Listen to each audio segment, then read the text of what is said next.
Good भाव चरण सोडी सर्वथा आण तुझी पंढरीनाथा वदन तुझे मंगळनाम वदन तुझे मंगळनाम हृदय अखंडित प्रेम चरण सोडी सर्वथा आण तुझी पंढरीनाथा नामा म्हणे केशवराजा नामा म्हणे केशवराजा केला चालवी माझा चरण सोडी सर्वथा आण तुझी पंढरीनाथा विठ्ठल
प्रस्तुत सेवेसाठी निवडलेला अभंग भक्त श्रेष्ठ नामदेव आहे. त्यांचा चार कर्माचा आणि आपल्या जीवनातली प्रतिज्ञा करणारा अभंग आहे. नामदेवांनी प्रकट केलेला आहे की माझ्याही जीवनामध्ये पुरुषार्थ जीवन जगू शकतो. आपल्याला या अभंगामधून नामदेवांनी एक तात्पर्य दिलं की तुम्ही जगता असं वेगवेगळं जगू नका, कसंही जीवन जगू नका. आपल्या जीवनात पुरुषार्थ वाघाचं किंवा असेल, परंतु ते जर मेंढरांमध्ये आलं तर त्याने मेंढरा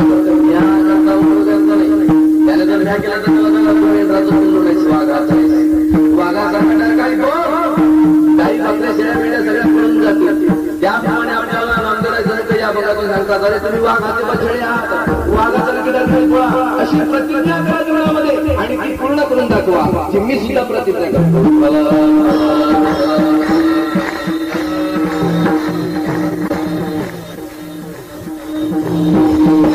नामदेवांनी प्रतिज्ञा केली, पण कोणती प्रतिज्ञा? आपण प्रतिज्ञा करत असं आपण कितीतरी प्रतिज्ञा करतो, पण एकही आपल्या प्रतिज्ञा पूर्ण होत. कितीतरी माणसं प्रतिज्ञा करतात घरी एकदा बायकोने 2-4 शेळी दिला तो म्हणतो चाललो सोडून चालतो आता आळंदीला, त्याला सांगा उद्या आळंदीला, मग मला घेऊन जाता का सोबत? ठीक आहे बा उद्या तुला नेतो, सकाळी बरोबर 6 वाजता येत, उद्या सकाळी 6 वाजता तुला माझ्यासोबत घेऊन जातो. तो सकाळी येतच नाही, त्याला निरोप पाठवला त्याच्या घरी बोलवायला. तो म्हटला महाराज कारण बायकोने शिवाय दिल्या होत्या, पण सकाळी गरम चहा दिला, ती म्हटली कशाला जातो, मग जाऊ द्या राहतो इथंच. काल प्रतिज्ञा केली अशा प्रकारच्या आपल्या नवीन प्रतिज्ञा, पण आपण संसारिक प्रतिज्ञा करतो. आपल्या जीवनात कितीतरी प्रतिज्ञा असतात, बस आता काही इच्छा नाही जास्त, पण एक मजला झाला फक्त दुसरा मजला तयार करायचा, ही दुसऱ्या मजल्याची प्रतिज्ञा आहे. 4 एकर घेतला आणखी 10 एकराचा नंबर घ्यायचा. या संसारिक प्रतिज्ञा तुमच्या संसारिक प्रतिज्ञा कधी संतांनी केलेल्या नाही. संतांनी प्रतिज्ञा केली, पारमार्थिक प्रतिज्ञा केली. प्रतिज्ञेचे अनेक प्रकार आहेत. राजकीयमूलक प्रतिज्ञा आहे, धर्मार्थमूलक प्रतिज्ञा आहे, स्वार्थमूलक प्रतिज्ञा आहे, परार्थमूलक प्रतिज्ञा आहे. जी आपल्या स्वार्थासाठी केली जाते त्याला स्वार्थमूलक प्रतिज्ञा म्हणतात. तुझी दाढी जळाली तरी चालेल, पण माझी गळी पेटवल्याशिवाय राहणार नाही, तोपर्यंत तुझी दाढी जळणारी आहे ती विजू देणार नाही. प्रतिज्ञा आहे, पण कशी आहे? स्वार्थमूलक आहे. कारण दुसऱ्याची दाढी जळते, आपली पिढी पेटते, एवढा ज्याचा स्वार्थ आहे. तुझी दाढी जळू प्रतिज्ञा केली, स्वार्थमूलक प्रतिज्ञा केली. इंद्राने प्रतिज्ञा केली, ती अनर्थमूलक प्रतिज्ञा होती. अहल्येचा विवाह होता भगवान ब्रह्मदेवाने. जगातलं सर्व सौंदर्य एकत्रित करून अहल्या निर्माण केली होती आणि अहल्येचा विवाह होता. सर्व देवता अहल्येला प्राप्त करण्यासाठी निघालेले होते पृथ्वी प्रदक्षिणेला. सर्वात पुढे इंद्र निघालेला होता आणि गौतम ऋषींनी द्विमुखी गाय बघितली. द्विमुखी गायला 3 प्रदक्षिणा घातल्या. ब्रह्मदेवाकडे आले की मी सुद्धा 3 प्रदक्षिणा घातलेल्या आहे, मी नवरदेव होण्याच्या लायकीचा म्हणजे मी नाही. बरं गौतम ऋषीने सांगितलं मी नवरदेव होण्याच्या झालो म्हणून आता मला अहल्या द्या. म्हणून अहल्येचा विवाह गौतम ऋषीच्या बरोबर लावून दिलेला आहे. जेवायला पंक्ती बसलेल्या आहेत. शेवटची पंगत सुरू झाली. सर्वांच्या पुढे ऐरावत हत्तीवर बसून इंद्र आला. इंद्र येताबरोबर जसे आपले वालदार तोंडात हजर राहतात असे तिथं शिपाई हजर झाले. या महाराज बघा शेवटची पंगत आहे, घ्या जेवण करून. बुंदी संपली नाही पण वांग्याची भाजी चपात्या तेवढ्या शिल्लक आहे. वरण संपत आलं होतं त्यात पाणी टाकून पुन्हा वाढवलेलं आहे. काळजी करू नका तुम्ही, तुमचं जेवण होईल, तुम्ही जेवायला बसून घ्या. इंद्र म्हटलं जेवायला बसा म्हणजे एवढा मोठा मंडप आहे, जेवणाच्या पंक्ती संपत आलेल्या काय बाहेर काय माझ्या अगोदर कोणाला पृथ्वी प्रदक्षिणा करा. गौतम ऋषीच्या बरोबर का? अरे सर्वात पुढे मी भक्ती घेऊन आलो आणि माझ्या अगोदर हल्ले सर्व गौतम ऋषीच्या बरोबर केला नाही. ज्याने काही कष्ट घेतले नाही त्याच्याबरोबर तुम्ही माझ्या बरोबर कपट केलं. म्हणून मी प्रतिज्ञा करतो जीवनात एक वेळ तरी अहल्येचा भोग घेतल्याशिवाय राहणार नाही. आणि शेवटी घेतला. प्रतिज्ञा केली, पूर्ण केली, पण ती अनर्थमूलक प्रतिज्ञा होती. त्याच्यात स्वार्थही नव्हता, परार्थही नव्हता. मी म्हणतो स्वार्थ असता तर इंद्राचं भलं तरी झालं असतं. यात स्वार्थही नव्हता, परार्थ असता तर जगाचं भलं झालं असतं. यात इंद्राचंही भलं नाही झालं, जगाचंही भलं नाही झालं. उलट पक्षी इंद्राला स्वतःला पाडून घेतलं घ्यावी लागली. इंद्रापती म्हणून याला अनर्थमूलक प्रतिज्ञा म्हणतात.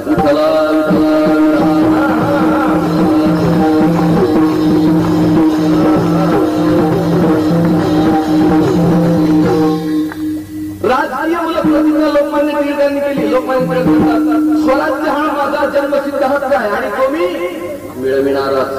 का हो? स्वराज्यात माझंच राज्य हवं, दुसऱ्याचं काय नाही. दुसऱ्याच्या राज्यात काय वाईट आहे जगणं? दुसऱ्याच्या राज्यात जगणं एवढं वाईट आहे की त्याच्या आज्ञेखाली जगावं लागतं. म्हणून सर्व्हिस ही सर्वात आजच्या काळात महत्व आलं. त्याला सर्व्हिस त्याला जास्त उडला. पण सर्व्हिस म्हणजे काय? सर्व्हिस म्हणजे नोकरी. सर्वंट म्हणजे नौकर. आपण सांगावं त्याने काम करावं. म्हणून नोकरी म्हणजे बंदिस्त आहे. जो मालक जो शेतकरी आहे तो कोण आहे? राजा आहे. त्याची शेती तेवढीच येतात. आजच्या काळात उलट झालं. शेतकरीच नेमका चोरून बसला. विठाला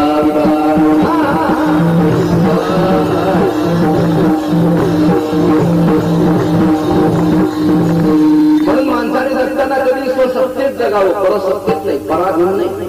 आपण स्वाधीन असावं, स्वसत्तेत जगावं. भगवंताच्या तसे तर आपलं जीवन प्रत्येकाचं पराधीन आहे, पण भगवंताच्या स्वाधीन आहे. असं आपण एरवी कोणाचे स्वाधीन होऊन जगू शकत नाही. आपल्या सत्तेमध्ये आपण जगण्याचा प्रयत्न करावा. म्हणून लोकमान्य टिळकांनी स्वराज्याला प्रतिज्ञा केली की राज्य असावं तर माझं असावं. आपलीच माणसं आता म्हणतात राज्य आपलंच के त्याला जाऊ दे, आपलं सर्वांचं राज्य आहे. आपलं कुठं राज्य आहे? हिंदुस्तान आम्ही चंद्र नाही रहेगा. हिंदुस्तान का नाम बदल जाएगा. इसको हिंदुस्तान कहने में शर्म आएगा. अगर हम वीर वीराने हैं तो हम भी प्रतिज्ञा कर सकते हैं हमारे हिंदुस्तान का कि हम कभी हिंदुस्तान का नाम बदल. भारत हिंदूंचं राज्य नाही, भारत हिंदुधर्मी राज्य आहे. याच्यात कोणताही धर्माचं राज्य हे नाही. याला हिंदुस्तान बनवला पाहिजे. परत ही वेळ आणली पाहिजे. आपली ही कथा कीर्तन बंद होऊन जातील एक दिवस. एक शिवाजी नहीं होता तो सबकी सुनता होती थी. यहाँ तक तो सबने पाकिस्तान बना दिया. काले काला म्हटलं काय कुठे गेला होता? म्हटलं पाकिस्तानला. मी म्हणतो आजपासून तरी कमीत कमी नाव बदलून टाका त्या ठिकाणी. ते पाकिस्तान त्याला रामनगर म्हणतात, कारण आता रामकथा या ठिकाणी चालू आहे. रामनगर म्हणतात किंवा मागच्या वर्षी भागवत झाले म्हणून गोकुळ म्हणतात तरीही चालेल, काही हरकत नाही. पण पाकिस्तान आता तरी नाव बदलवा. त्याचं स्मरण ठेवायचं कशाला? ते पाकिस्तान ठेवायचं नाही.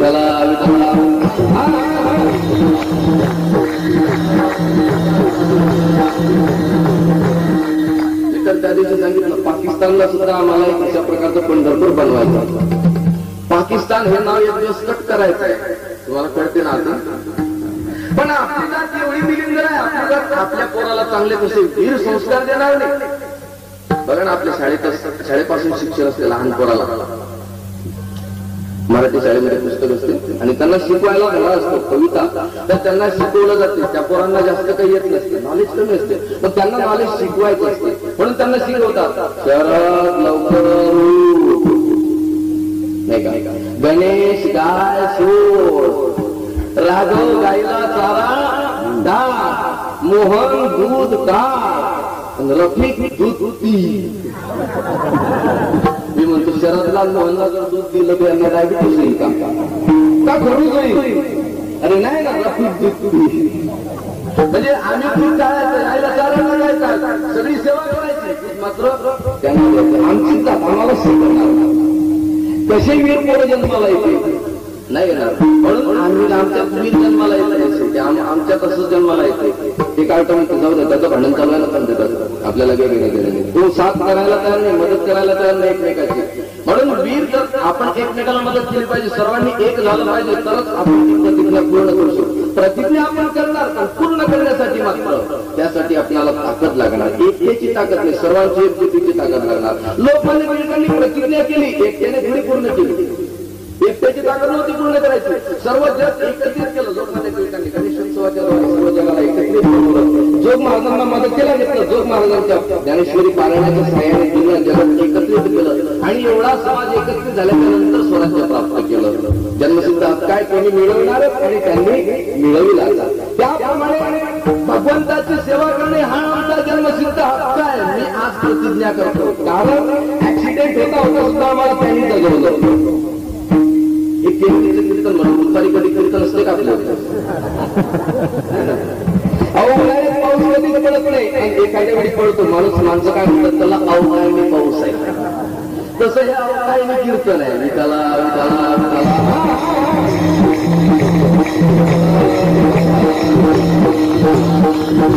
पण एक लक्षात घ्या, अवकाळीने पडणारा पाऊस काहीतरी नुकसान तो भयंकर परिणाम करतो, तसं अवकाळी होणारं कीर्तन सुद्धा भयंकर परिणाम करते. त्याचा परिणाम भयंकरच होत असतो. म्हणून भगवंताविषयी प्रतिज्ञा करावी, भगवंताला आपण मानावं, देवाला मानावं आणि देवाविषयी प्रतिज्ञा करावी. नामदेवरायांनी केवढी मोठी प्रतिज्ञा केली. नामदेवराय म्हणतात, देवा अरे आज देहाची सोड, तू परीक्षा घेतोस, प्रत्येकाची परीक्षा घेतो, असं थोडी आमची परीक्षा घेणार असतो. म्हणून आम्हाला वाटेल तेवढं दुःख दिसेल, पण तरीही देह जाईपर्यंत सुद्धा आम्ही तुझ्याविषयीची प्रतिज्ञा केली. तुझ्याविषयीची जी दृढ भावना आहे ती आम्ही कधी सुटणार नाही. अभंगाच्या पहिल्या चरणामध्ये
ऐकण्यासाठी, कीर्तन ऐकण्यासाठी सर्वांच्या मनामध्ये तीव्र इच्छा होती. कीर्तन करण्यासाठी आमच्या मनामध्ये तीव्र इच्छा होती करण्यासाठी. आणि म्हणून त्या वेळात आम्ही निघालो होतो. मी अगोदर सांगितलं होतं यांना, आमच्या अंबादास बदली होते आणि दुसरे सुभाष पाटील, पोलीस पाटील होते. त्यांना म्हटलं आपण पडलो तरी काही होत नाही, कारण की अगोदरच पडले होते. अशा पाडात जाऊन बघतो ते अगोदरच पडले होते. ते म्हणत आम्ही पडलो, पण त्यावेळेला काही झालं तरी त्यावेळेला आपण वेळेवर पोहोचलो पाहिजे. फोन केला 8 वाजता की 9ला सुरू करा, आम्ही 9:15 येतो. बरोबर निघालो, पण 9 वाजता येतो बरोबर. भगवंताने विचार केला असेल कथा करायची, पण तू कथा करून करून खूप थकलेला आहे. जात 2-4 दिवस चांगले सफरचंद, गुलाबजामुन, काजू, बदाम, किसमिस माणसं आणून देतील, तू खात राहा, जागेवर गादीवर पडल्या कधी खूप थकला. म्हणून त्याला तिने भगवंताने एक लीला केली, नाहीतर तो वेळ कठीण होता. पण आम्हाला माहिती आहे मरण तसं येऊ शकत नाही. त्याला आमच्याकडून सेवा करून घ्यायची आहे. आम्हाला त्याची गरज नाही तेवढी त्याला आमची गरज आहे. देवाला देवाला सुद्धा भक्ताची गरज असते, कारण त्याला त्याचं कार्य करून घ्यायचं आहे, त्याला धर्म जागृत ठेवायचा आहे. म्हणून आम्ही सुद्धा आमचा धर्म विसरता कामा नये. आम्ही आमच्या जीवनामध्ये तो जेवढं सहाय्य आम्हाला करतो त्याने जर आम्हाला फुलावर घेतल्यासारखं हातावर घेतलं, तिथं कोणी आजपर्यंत वाचलेला नाही. आम्ही पिक्चर सारखी अशी उलट्या कलामात राहतो, पण तरी आम्हाला काहीच लागलं नाही. याचा अर्थ आहे की त्याने आम्हाला हातावर जोडलेला आहे.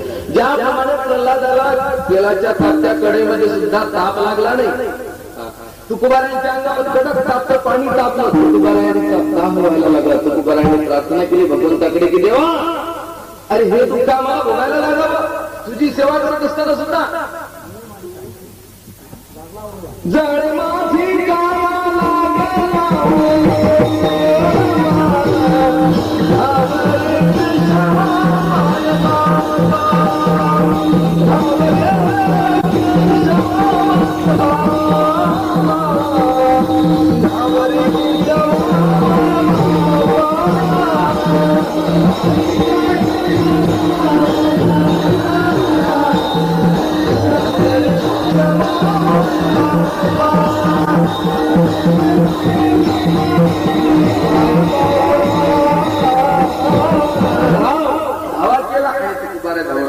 आम्हाला भाव म्हणायची गरज सुद्धा पडली.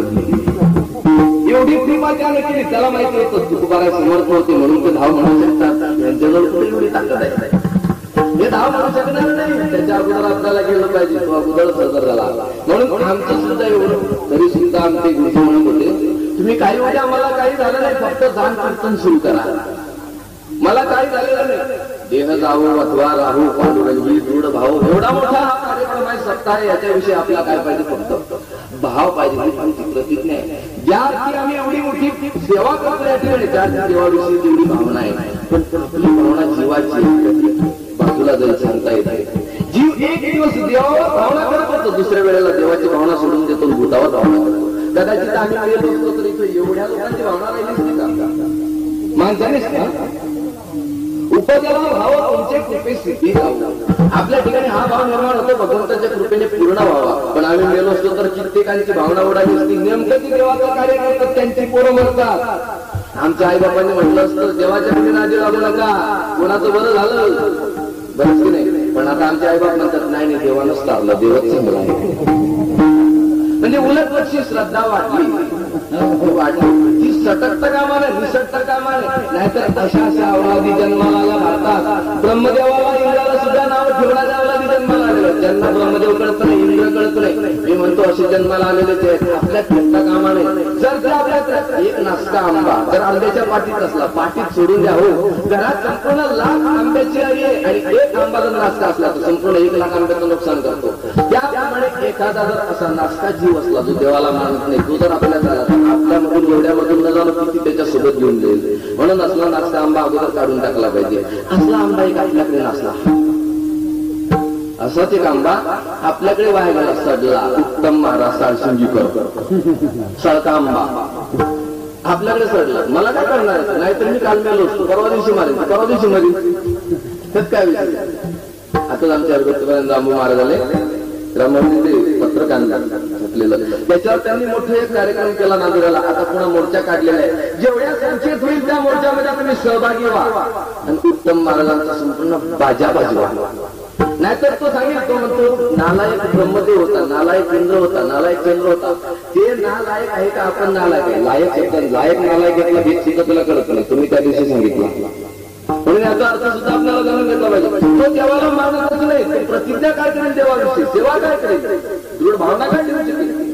दृढ भावना ठेवण्यासाठी देह जाईपर्यंत तुझी सेवा करेल हे मांडण्यासाठी अगोदर त्याची शक्ती करावी लागते. खरोखर भगवंताच्या जवळ कर्तुम अकर्तुम अकर्ता करतो अन्यथा करतो, कर्तुम अकर्तुम अन्यथा करतो, अशा प्रकारची शक्ती त्या भगवंताच्या जवळ आहे. एवढा शक्ती संपन्न सगुण ऐश्वर्य संपन्न तो परमात्मा आहे. त्याची ताकद जर कळालीच नाही तर आपण त्याला नाव ठेवणार. तो ज्या अर्थी त्याला नाव ठेवतो त्या अर्थी त्याला ते कळालेलंच नाही. अर्जुनाला तोपर्यंत कळालं नव्हतं. अर्जुन सुद्धा त्याला काय म्हणत होता, मित्र आहे. पण जेव्हा अर्जुनाला कळालं विश्वरूप पाहिल्यानंतर बाप रे हा मित्र नाही हा दोस्त नाही, आजपर्यंत मी याला जाणलंच नाही. तेव्हा कोण ऐकले सखी प्रसभम हे कृष्ण हे यादव हे सखे हे कृष्णा हे यादवा विसका अशा प्रकारचं म्हणून तुला कितीतरी वेळा मी हिणवलं पण तेव्हा मला माफ आजपर्यंत मला कळला नाही. जर कळलं असता तर तुझी सेवा करत राहिलो असतो, याला कळलं असता तर आई याने सेवा केली असती. तुम्हाला मला अशा प्रकारचा उपदेश करा नसता की देव नव्हते हे नालायक होते. ज्या त्यांना नालायक होतो त्या अर्थी नालायक आपण असलं पाहिजे हे सुद्धा आपल्याला कळलं पाहिजे.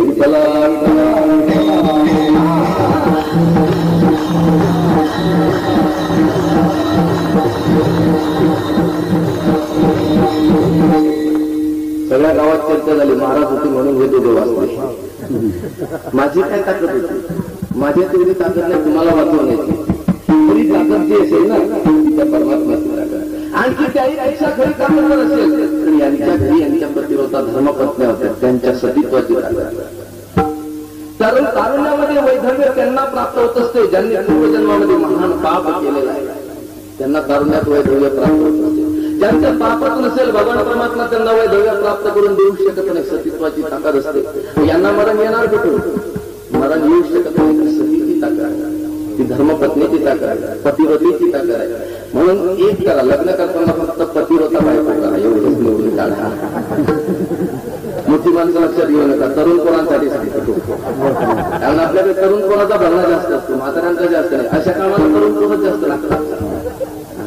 आणि करताना सावध राहा, कमीत कमी आपल्या ताब्यातली असावी, आपण तिच्या ताब्यात कधी जायचं नाही. अशा प्रकारे आवाक्यातली असावी. अशीच त्या प्रतिरोधेच्या ताकदीवर आपल्याला काही सुद्धा होऊ शकत नाही. भगवान परमात्म्याला वाचवावंच लागते. भगवान परमात्मा आपल्याला काही होऊच देऊ शकत नाही. एवढी मोठी प्रतिरोधेची ताकद असते.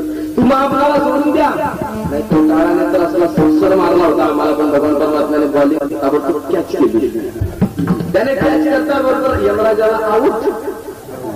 क्रिकेट करतील तुम्हाला यमराजाने मारला होता सिक्सर सचिन तेंडुलकर सारखा, पण जशी भगवान परमात्म्याने कॅच घेतली यमराज आऊट झाला, डायरेक्ट चालला गेला. त्याचं काही चालू शकत नाही. ज्या ठिकाणी भगवान परमात्म्याची आज्ञा आहे की या ठिकाणी जाऊ नको तिथे यमराज येऊ शकत नाही. काळाचा घात त्या ठिकाणी चालू शकत नाही. काळाची सत्ता चालू शकत नाही आपल्यावर. पतिव्रतेच्या शक्तीची ताकद आहे. ऋषी मुनीवर सुद्धा पतिव्रतेची ताकद चालते. ऋषी मुनी सुद्धा पतिव्रतेच्या ताकदीला बाजूला करू शकत नाही.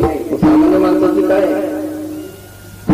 एकदा दुर्वास महामुनी सारखी केवढी महान ऋषी होती, सापादती शरादती शाप दिला तर सर्व जगाला भस्म करण्याची ताकद होती त्यांची. दुर्वासा महामुनी. पण दुर्वासा महामुनी अयोध्येला आले आणि अयोध्येला आल्यानंतर सीतामाईने जेवणाचं निमंत्रण दिलं की महाराज आमच्याकडे जेवायला या. बहुतेक करून माणसापेक्षा महिला वर्ग जेवणाचं निमंत्रण अधिक देतात. आमचा नेहमीचा अनुभव आहे. पण जेवायला गेल्यानंतर मोकळं राहतो नाही तुमच्या घरी कोण कोण आहे, लग्न झालं का, किती दिवस झाले सीतामाईने जेवणाचं निमंत्रण दिलं. दुर्वास महामुनींना दुर्वास महामुनीने सांगितलं की काय आम्ही सगळे जेवायला येतो. स्नान करण्यासाठी शरीर घेऊन गेले आणि नारद वर्षी आले. नारद वर्षाने बघितलं एवढं मोठं ऋषी मंडळी. अहो महाराज तुम्ही सर्वच सर्व इथे अयोध्येला इथे कसं काय काय प्रोग्राम सप्ताह आयोजित झालं की काय तांदूळवाडी सारखा म्हणजे तसं काय नाही. सीतामाईकडे जेवणाचं निमंत्रण आहे म्हणून तिकडे जेवायला जायचं आहे. स्नान केलं का तिकडे जेवायला जाणार. मी जेवायला सीतामाईकडे एवढे पवित्र ऋषी. अहो तुम्हाला माहिती आहे सीता रावणाकडे 6 महिने होती असं म्हणतात. त्यांनी सांगितलं हो. मग पतिव्रता स्त्रियाच्या घरी फक्त तुम्ही भोजन करावं. ज्या ठिकाणी ज्या स्त्रीने गर्भपात केलेला आहे त्या घरी स्वामी रामसिद्धाजी महाराज कधी जेवायला सुद्धा जात नाही. एवढे महान साधू आहेत. कारण गर्भपातासारखं कोणतंही महापाप नाही. सर्वात मोठं महापाप असेल तर गर्भपात आहे. आता जिथे मी थांबतो देवदास काका त्यांचा मुलाचा मुलगा वारला. त्यांनी दुःख व्यक्त केलं. त्यांचा मुलगा वारला तर त्यांनी दुःख व्यक्त केलं की मुलगा वारला. मला सांगितलं म्हटलं त्याच्यात दुःख करण्याचं काही कारण नाही. कारण आपल्याला 2 चपडे तिसरा झाला तर आपण डॉक्टरला सांगतो टाक काढू. एक देवानं काढलं तर काय वाईट आहे. त्यात दुःख करण्याचं काही कारण नाही. आपण काढून टाकतो. त्याचं पाप आपल्याला किती लागते. गर्भपातासारखं महान पाप आहे. सर्वात मोठं पाप असेल तर गर्भपात सर्वात महान पाप. म्हणून ते पाप आपल्याला बंद केलं पाहिजे.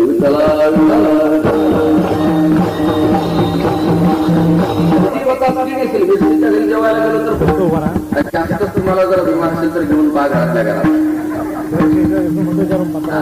प्रकाश महाराजची प्रकाश कधीच होणार नाही.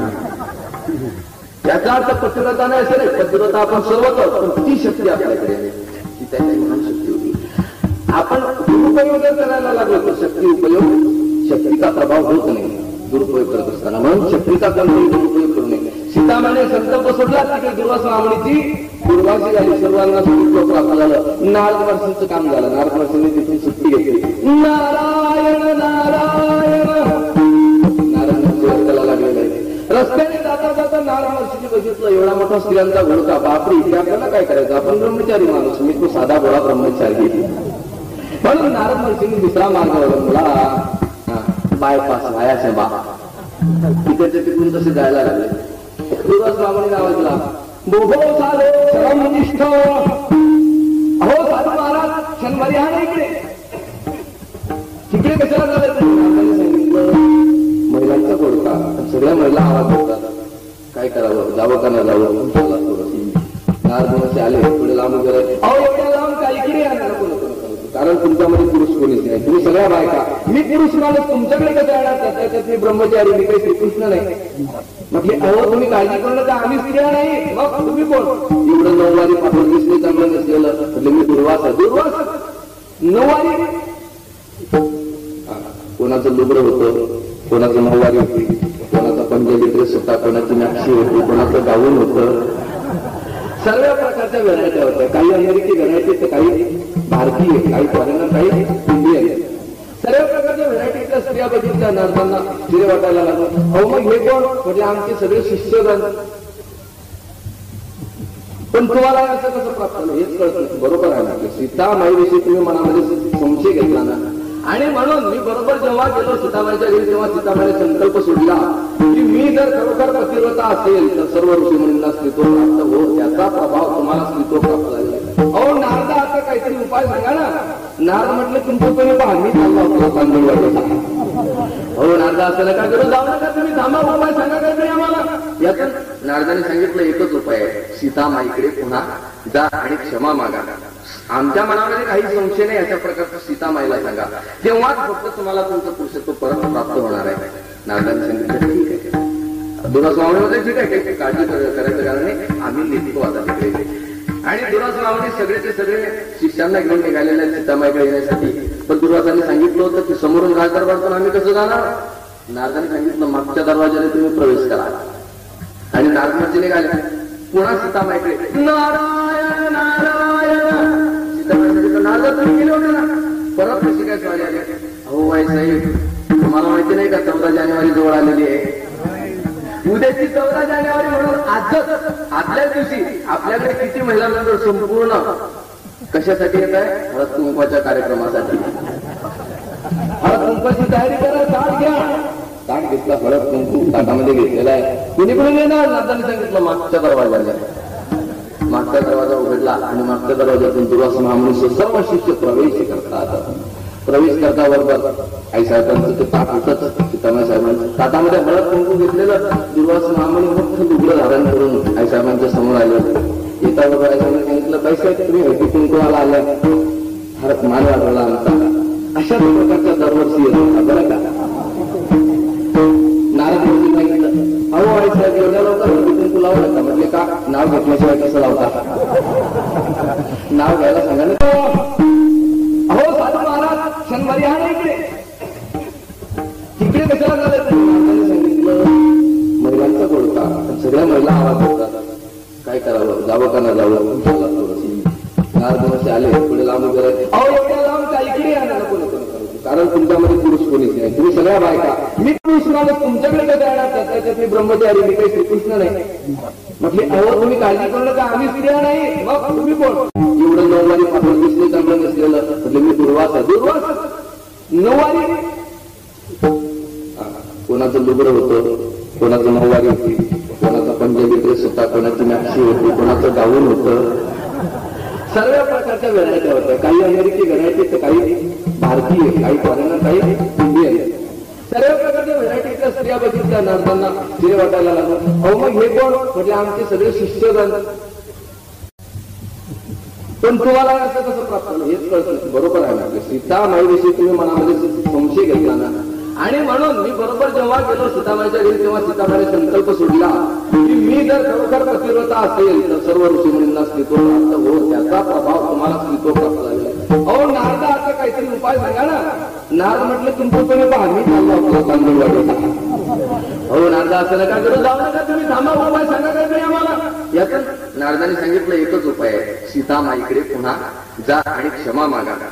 आमच्या मनामध्ये काही संशय नाही अशा प्रकारचं सीतामाईला सांगा, तेव्हाच फक्त तुम्हाला तुमचं पुरुषत्व परत प्राप्त होणार आहे. नारदाने सांगितलं ठीक आहे. दुरास्वामी मध्ये ठीक आहे, काही काळजी करायचं कारण नाही, आम्ही निघतो आता तिकडे. आणि दुरास्वामी सगळेचे सगळे शिष्यांना घेऊन निघालेले आहेत सीतामाईकडे येण्यासाठी. पण दुर्वासाने सांगितलं होतं की समोरून राजदरबारातून आम्ही कसं जाणार.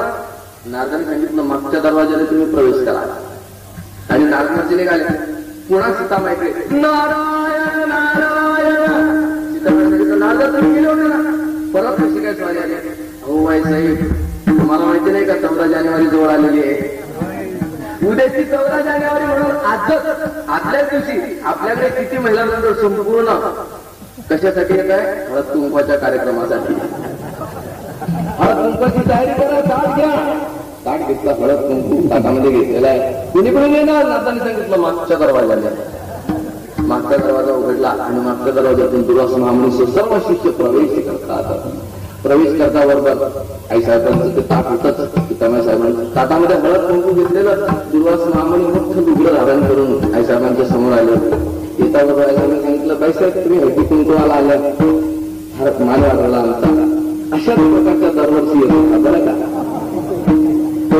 नारद मूर्ती सांगितलं अहो आई साहेब एवढ्या लवकर हळदी कुंकू लावू नका. म्हटले का, नाव घेतल्याशिवाय कसं लावता, नाव घ्यायला सांगा ना त्यांना.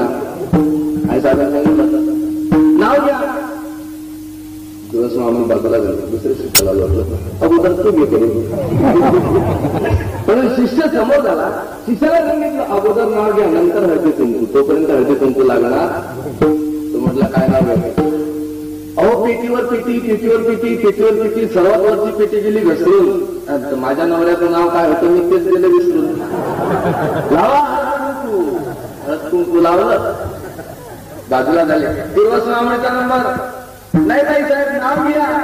दुर्वासाने सांगितलं काय सांगायचं तुम्हाला. अहो खरं सांगायचं तुम्हाला, सुशील कुमार शिंदेच्या राज्यात, कारण ताबडतोब राज्य बदललं. सुशील कुमार शिंदेच्या राज्यात संपूर्ण भुजबळाचा कायदा. आणि माझ्या नवऱ्याचं नाव ऐकण्यात तुमचा काही आहे का फायदा. कशाला ऐकता. हळदी कुंकू, हळदी कुंकू लावलं. दुर्वासाने सर्वांना हळदी कुंकू लावलेला आहे. दुर्वासाने हात जोडले. आई साहेब आम्ही तुमच्याविषयी शंका घेतलेली, आम्हाला स्त्रीत्व प्राप्त झालं, पण माफ करा, क्षमा करा, आम्हाला आमचं पुरुषत्व परत द्या. आई साहेबांनी पुन्हा पाणी घेतलं. मी जर खरोखर पतिव्रता असेल तर सर्व ऋषीमुनींना पुन्हा पुरुषत्व प्राप्त हो. संकल्प सोडल्याबरोबर सर्वांना पुरुषत्व प्राप्त झालं. त्या पतिव्रतेच्या शक्तीने ऋषींना सुद्धा स्त्रीत्व प्राप्त होते, पुन्हा पुरुषत्व प्राप्त होते. तर या पतिव्रतेच्या शक्तीने यांना कसं मरण येणार.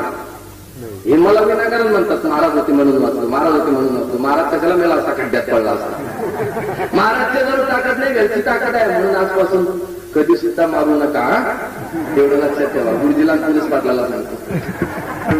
आणखी एक महत्वाची गोष्ट गुरुजीला पोलीस पाटलाला सांगतो. आज आपण मेलोच होतो, पण नाहीतरी मेलो समजायचं. तुळशीची माळा आपल्या गळ्यात धारण करायची नसेल तर भगवंताला आपलं जीवन समर्पित करायचं. विठ्ठला विठ्ठला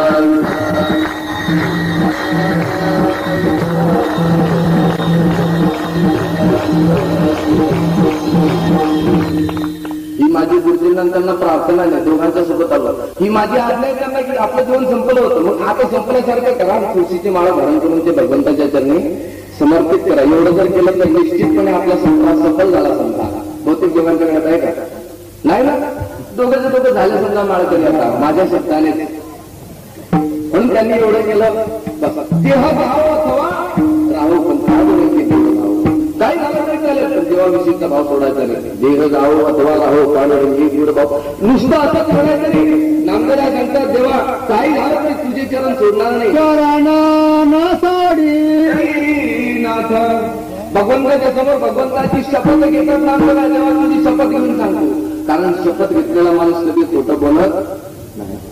आपल्या न्यायालयात भीतीची शपथ घेऊन करून बोलतात, हा भाग वेगळा आहे. कारण आपल्या न्यायालयात न्यायच राहिला नाही. गीतेची शपथ घ्या पण खोटं बोला.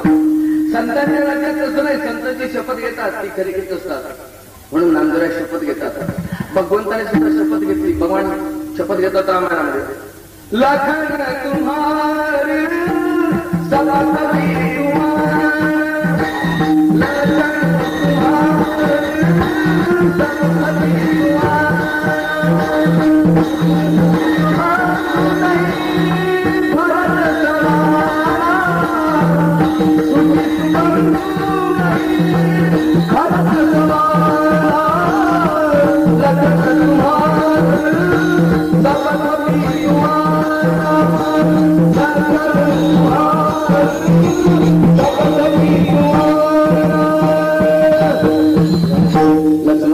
तुझी शपथ बाबाची आण घेऊन सांगतो. म्हणून नामदेवराय सांगतात, देवा तुझी आण घेऊन सांगतो. आण आणि शपथ एकच आहे. म्हणून आण घेऊन सांगतो, शपथ घेऊन सांगतो, शपथपूर्वक की तुझे चरण मी कधी सोडणार नाही. आपण फक्त शपथ घ्यायची, काय झालं तरी चालेल, पण तुझे चरण आम्ही कधी सोडणार नाही. भगवंताचे चरण म्हणजे भगवंताला ज्या ज्या गोष्टी आवडतात त्यात विरोधीची उदासीनता. भगवंताच्या विरोधी जेवढ्या गोष्टी असतील त्याच्याविषयी उदासीन असावं आणि भगवंताच्या भक्तीमध्ये अनुकूल ज्या गोष्टी असतील त्याच्यामध्ये रुची असावी. अर्थात भगवंताला काय काय आवडतंय? भगवंताला सर्वात आवडणार जर काय असेल तर आचारो प्रथमोत्तम. आपला आचार, आपला सदाचार भगवंताला सर्वात महत्वाचा आवडतो. आपला धर्म भगवंताला खूप आवडतो. म्हणून आपण आपला धर्म सोडता कामा नये. आपल्या धर्माविषयी देह गेला ते पण आम्ही आमचा धर्म सोडणार नाही ही भावना आपल्या मनामध्ये जागृत असावी. संभाजीराजाने धर्म सोडला का? एवढं मोठं संकट आलं संभाजीराजावर. संभाजीराजाला पकडून गेला. आपल्यातच असल्या जाते पितूर होता. पितूर झाल्याने संभाजीराजाला पकडून दिला. एक बादशाने संभाजीराजाला पकडून आळंदीच्या जवळ तुळापूर क्षेत्र आहे, तुळापूरला आणलं. सांगितलं, राजा संभाजी अगर मैं चाहते हो तो मुसलमान बनो. आप तक नहीं पैगाम पहुंचा था पहले पुराने काल में कुछ दिन पहले ये पैगाम आपकी तरफ यहाँ तक पहुंचा था, अगर जीना है तो मुसलमान बनो. और जिनको जीना था तो सब लोग मुसलमान बन गए. आखिर निवास के कारण उसको पाकिस्तान का वहां कोई वहां पर मुसलमान है ही नहीं. ये तो पहले हिंदू है, अभी मुसलमान बने, बाद में भी हिंदू बनेंगे. जो बना हुआ मुसलमान है तो मुसलमान नहीं हो सकता. झालेले जेवढे मुसलमान यांना पाकिस्तानात किंमत नाही, यांना पुन्हा हिंदू करून घेण्याचं आपलं एक सार्थक. म्हणून अशा प्रकारे राजाने सांगितलं संभाजीला, संभाजी जर करायचं असेल तर हिंदू होऊन जातात. संभाजीने सांगितलं नाही, मुसलमान होऊन जात. संभाजीने सांगितलं हिंदू होऊन मारणार, पण मी माझ्या धर्माचा त्याग कधीही करणार नाही. राजा तुझा धर्म मला नको आहे. संभाजीराजा जेव्हा धर्मांतर करण्यासाठी तयार नाही त्यावेळी औरंगजेब बादशाहाने सेवकांना बोलावलेलं आहे. संभाजीराजाच्या अंगावरची संपूर्ण कातडी सोडून काढलेली आहे. जसं आपण नारळ खोबरं किसतो ना लाडू बनवायला, त्याप्रमाणे अंगावरची कातडी सोडून काढली. राजा अजून काही सांग. संभाजीने सांगितलं अजून तयारी नाही, धर्मांतर कधी करणार नाही. अरे मेलं तरी चालेल. पिठाचं पाणी त्या शरीरावर टाकलेलं आहे तरीही संभाजीराजा बदलायला तयार नाही. 2 तापलेल्या सळ्या आणल्या, 2 डोळ्यामध्ये घातलेल्या आहेत. राजा अजूनही सांग. राजाने सांगितलं आंधळाच झालं, जगून काय करणार, पण माझ्या धर्माचा स्वाभिमान मला एवढा मोठा आहे की माझा धर्म सोडू शकत नाही. आपल्या थोडं काय झालं की जाऊ द्या संप्रदायाचा जाऊ द्या, मला दुसरा संप्रदाय. आताची वेळ अशी आहे तशाच प्रकारची भयंकर कठीण प्रसंग आहे. उन्हाळा नाही, पावसाळा नाही, उन्हाळा पडलेला आहे. उन्हाळा परमार्थातला उन्हाळा म्हणजे कळतं ना, उन्हाळा त्याला म्हणतात ज्या उन्हाळ्यामध्ये एक रस्ता कोणताच दिसत नाही. कुणीकडे रस्ताच पडलेला दिसतो, कुणीकडे रस्ताच पडलेला दिसतो. पावसाळ्यामध्ये फक्त एकच रोड दिसतो, चांगला रस्ता, हायवे. पण उन्हाळ्यामध्ये कितीतरी रस्ते असतात. कोणता मार्ग कुठं जातो, कोणता मार्ग कुठं जातो. आम्हाला जर चांगला मार्ग असला तर आम्ही सरळ पोचलो असतो, पण तो मार्ग शॉर्टकट होता, मध्येच पडलो होतो. असे बाकीचे जे कितीतरी मार्ग आहेत ते शॉर्टकट आहेत, ते मध्येच पडणार आहे. म्हणून त्याच्यात म्हणून नका कधी. जर त्याच्यात गेले तर काय सांगता येत नाही. आमच्या सारखंच तुम्ही सुद्धा फसला. तो कधी पूर्ण पोहोचू शकत नाही. पांडुरंगाविषयीची दृढ भावना ठेवा. वारकरी संप्रदायाच्या निष्ठावरचं जे तत्व आहे ते तत्व ज्या पंथात असतील त्याला स्वीकार केला तर काही प्रॉब्लेम नाही, पण हे तत्व परिपूर्ण असावे. अगोदर वारकरी संप्रदायाची तत्व जाणून घ्या, याची तत्व काय. आम्हाला तत्व माहिती नाही आणि तत्वच माहिती नाही तर वारकरी संप्रदाय माहिती कसा होणार. म्हणून अगोदर तत्व जाणून घ्या वारकरी संप्रदायाचे. आणि तत्व जाणून ती तत्व ज्या ठिकाणी आहेत त्या तत्वाप्रमाणे एकादशी करण्याचा ज्या ठिकाणी निर्धार आहे, एकादशी केली पाहिजे, अशा प्रकारे केली पाहिजे. भगवान शंकर, भगवान विष्णू, भगवान ब्रह्मदेव हे सगळे देव एकच आहे अशा प्रकारचं ज्या ठिकाणी ज्ञान आहे. आम्ही ब्रह्मरूप आहे अशा प्रकारचं चिंतन आपण करावं. अहम ब्रह्मास्मी, मी देवच झालो अशा प्रकारचं भारतीय संप्रदायात नाही सांगितलं जातं. तू म्हणतात तू जर ब्रह्म झाला असता बावळट भगवंताने हा देवी उचलेली मुखे मेथिणी तिमतेली नुचलले मोडी. भगवंताने आपल्या तोंडावर पृथ्वी उचलली, तुला 4 पायल्यात जळणाचं टोपलं उचलायला लावलं. म्हणतो वहिनी हात लावा. 4 पायल्याच्या टोपल्याला वहिनीला हात लावायला सांगतो बावळट. म्हणतो मी देव झालो. देव झाला असता तर देवाला पृथ्वी उचलली, 4 पायल्याचं टोपलं उचलू शकत नाही. उचललं उठाचं भरलेलं पोतं. मग म्हणते आम ब्रह्मास्मी, बरोबर मी देव आहे. ब्रह्मास्मी वृत्ती स्थिर कर, चिंतन कर. पण देव झालं जगाला कशाला सांगत बसतो. सगळे देव आहेतच, देव कोण नाही. सगळे देव आहे अशा प्रकारचं समजून त्यांचं चिंतन कर. पण मी देवच म्हणून अशा प्रकारचं म्हणू नका. नाही देव झालो अशा प्रकारचं म्हणू नका. हा एक म्हणते आम्ही देवची पी झालो नका बोलो मला एवढं खूप वाटत होतं. काही म्हणतात आम्ही देव झालो असं म्हणू नका, तुम्ही पतनाला पडाल, पतन होईल तुमचं अशा प्रकारे म्हणत राहील. म्हणून अशा प्रकारचे काही संप्रदाय जर शिक्षण असतील तर निश्चित समजावं चुकीचा मार्ग आहे. त्या चुकीच्या मार्गाला जाऊ नका. ज्ञानोबारायांचे तुकोबारायांचे निष्ठावंत होणार. काय झालं देहदा द्वारा हो पांडुरंगी दृढ भाव, माऊलीचे दृढ भाव, तुकोबाराचे दृढ भाव, चरण सोडी सर्वथा तुझी पंढरीनाथा. धर्माविषयी एवढी श्रद्धा होती संभाजीराजाच्या मनामध्ये सुद्धा. संभाजीराजाने धर्म बदलला नाही. शेवटी शीर तोडलं आणि लटकवलं गुढीपाडव्याच्या दिवशी. तरीही धर्मराजाने धर्म सोडला. संभाजीराजाने धर्म सोडला नाही. गुरु गोविंद सिंह के दोनों बेटों को बादशाह ने पकड़ के लाया और बहुत बड़ा गड्ढा किया, गड्ढे में डाल दिया. अगर मुसलमान इस्लाम कबूल है तो जियोगे, अगर हिंदू ही बनके रहोगे तो यहीं पर मरोगे. उन्होंने कहा हिंदू बनके मरेंगे लेकिन मुसलमान बनके जीना नहीं चाहते. ना हम किसी भी से हम जीना नहीं चाहते. हम मरेंगे हिंदू बनके लेकिन मुसलमान बनके जिएंगे नहीं. आम्ही सुद्धा अशा प्रकारे आमच्या देवावर जे आरोप करतील त्यांना जगू देणार नाही. त्यांना समाप्त करून टाकणार. अशा प्रकारे शूरत्व आपल्या मनामध्ये भगवंताची शपथ घेऊन आपल्याला प्रयत्न करायचा आहे. त्याविषयी जे आमच्या भगवंताविषयी विरोध करतात त्यांना जगू द्यायचं नाही, समाप्त करून टाकायचे. म्हणजे त्यांना मारायचं नाही, त्यांच्या मनात वृत्ती काढून टाकायची. त्यांना सुद्धा या ठिकाणी परमात्मा पाठवायचे. त्यांच्याही मुखामध्ये मंगळ नाही, भगवंताचं नाम आणायचं. वदनी तुझे मंगळ नाम, वदनामध्ये मंगळ नाही, भगवंताचं नाम त्यांच्या मुखात यावं अशा प्रकारे प्रयत्न आपल्याला करायचे आहे. म्हणून एक फक्त सर्वांना प्रार्थना करतो, सर्वांनी एकत्रित येऊन प्रार्थना म्हणतोय 17 जून येत्या 17 तारखेला जेवढ्या संख्येने येता येईल एवढ्या संख्येने बुलढाण्याला जायचं आणि या उत्तम महाराज सांसंगिकाचा बाजा वाजवायचा. एवढं फक्त आपल्याला करायचं. कारण आपल्याला ही आपली भक्ती तयार ठेवायची, शाबूत ठेवायची.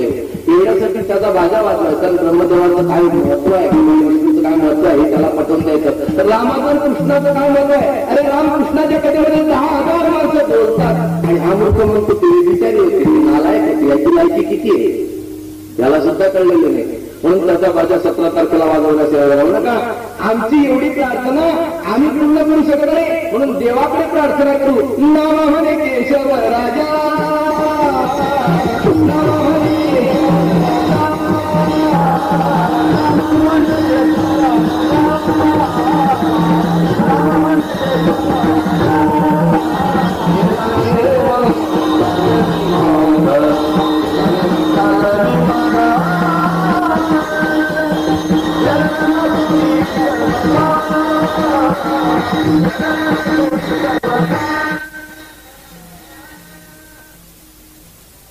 राजा केला निमित्ताला माझा चरण तुझे सर्वदा तुझे पंढरीनाथ माय